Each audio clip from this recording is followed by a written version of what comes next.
Which mistake do most farmers, especially when they are beginning, make when it comes to feeds? The mistake normally starts with the sourcing of the feed ingredients. For example, you have got concentrate, which is a very good feed, but you are going to mix it with poor maize bran and poor maize. There is a logic behind the quality feed, and one of it is on post-harvest handling. For example, should it happen that the maize you are using was poorly handled in harvesting, it will be exposed to aflatoxins. So mix up the feed, knowing that you have used the good feed ingredients, for example, the concentrate, yet it has got toxins. So it is very important when you are examining the feed ingredients to use. You look at the color of the maize you are using. Is it white? Oh, the maize should be white. You look at the moisture content of the maize bran. Is it the one that they have brought when it is caked? Caking means that they have been exposed to molds that are responsible for the production of aflatoxins. So make sure that you do proper examination of the individual feed ingredients. Then also in the store, make sure that the finished feeds or the feed ingredients are stacked on raised floor. Don't put it directly on the floor because it's most likely to absorb the moisture content that is responsible for enhancing mold development and hence production of aflatoxins. Remember, aflatoxins, they are very detrimental to health of the bird. They can lead to stunted growth, they can lead to coughing, reduced egg production, and general weakness of the bird. They compromise with the immunity of the bird. Desist from using feed that has been contaminated. There is a lot of debate and questions and confusion about when it comes to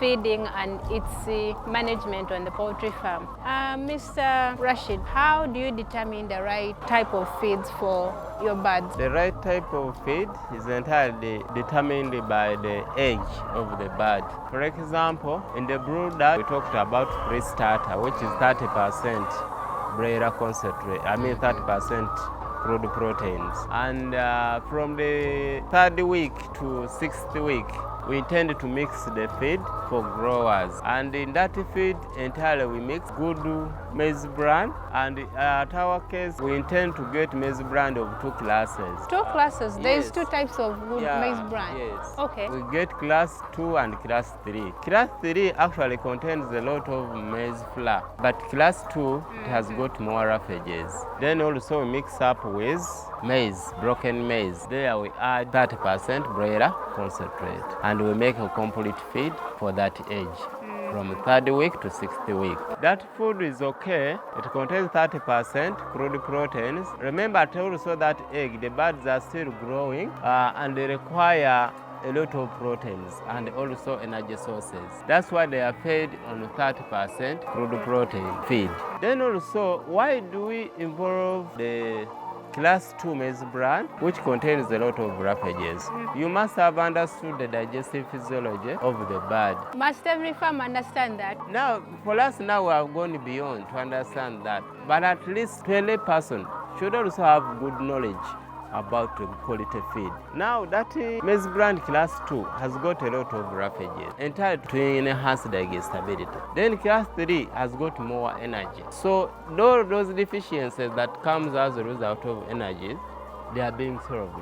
So when you add broken maize, then the stand, it becomes amazing. Actually, the finished feed for our bird. When you, by virtue of touching, there's what we call organoleptic test. Organoleptic test, you use your common sense. You look at it, you touch on it, you look at the consistency, the food is okay. The nutritive value is okay. So the bird eats and gains body weight. Yes. So entirely the type of the food to be provided to the bird depends on the age of the bird. How do I manage feeding costs? How do I maximize on the profits vis-a-vis the feeding? Of course, we have a challenge is the price fluctuations in the global market.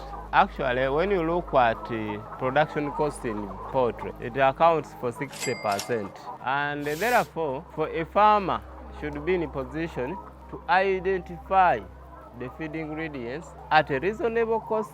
For example, for those with good stores, constructed stores, they can buy a lot of the feed ingredients. They store them proper so that during the time of the price increment, they are capable of, using the feed that was bought at a reasonable cost. All goes in planning. And it is funny to have birds knowing that I'll have eggs by next month, but because of poor feeding, you add an extra cost of feeding them for 2 months because of feeds. So proper planning is very important. You can go ahead and calculate the feed intake for each bird. How do you calculate that? For example, an adult bird, of course you are aware that medium breeds takes 120 grams. Medium breeds? Yeah. So there is even larger breeds? Yeah, you have light breeds, medium breeds, and heavy breeds. So which breed is? These are medium breeds. These are Isa brown. So which one is the small? This is Isa brown, medium. Yeah, of course, you have the small and the light Sussex. Light Sussex. Then we have, of course, with the larger one. But how did we import them here at Jeka?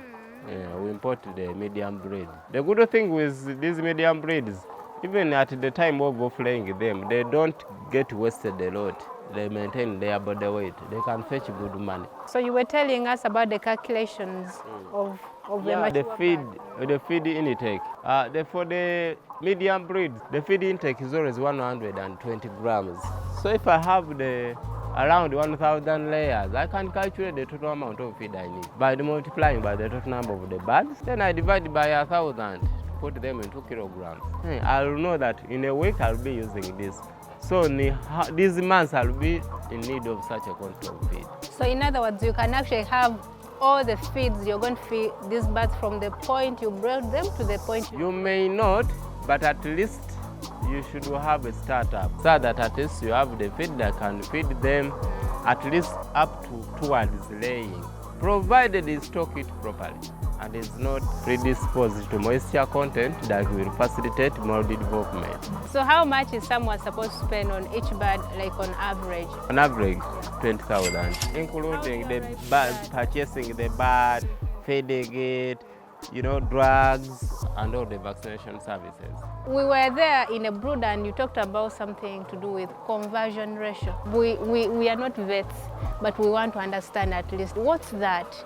Feed conversion actually relates to the amount of feed eaten to a proportionate change in a body weight gain. For the case of medium breeds, they have good feed conversion ratio. And if you have been following the feeding regime, there's what we call feeding regime.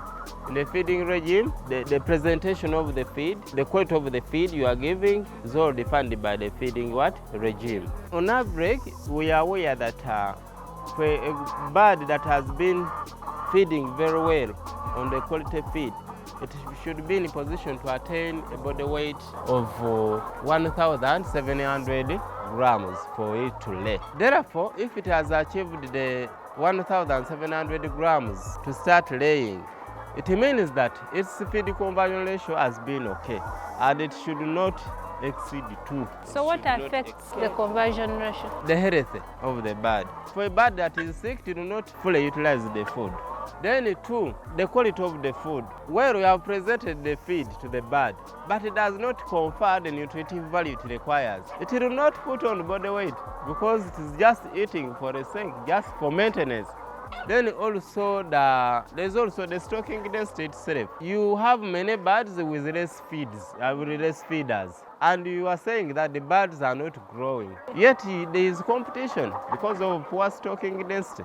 In other words, in a layman's language, feed conversion ratio is when you give your birds the food. They eat it. And give you the result. They give you the result. You should be in a position to have a result observed. So can you share with us your feeding schedule that you follow in such a way that you're not compromising on the quality, but also you're boosting the productivity of your birds? Of course, the feeding schedule, now for the birds, for the layers, we are aware that the production potential of the bird, or the ability of the bird to lay the eggs, entirely depends on the light exposures. The birds should be exposed to 16 hours of light exposure for the formation of the egg. Yes, and therefore, you are supposed to wake up at around 5. You put on light and provide them food together with water. Then at 12, you put another feed. Then in the evening at 4, you put the last feed. And you are supposed to pass through in the evening to see whether the food you have provided is fully eaten. Because if it is not eaten, there may be some causes. They may be sick. Remember, when you are taking the history of a disease, you also probe the appetite.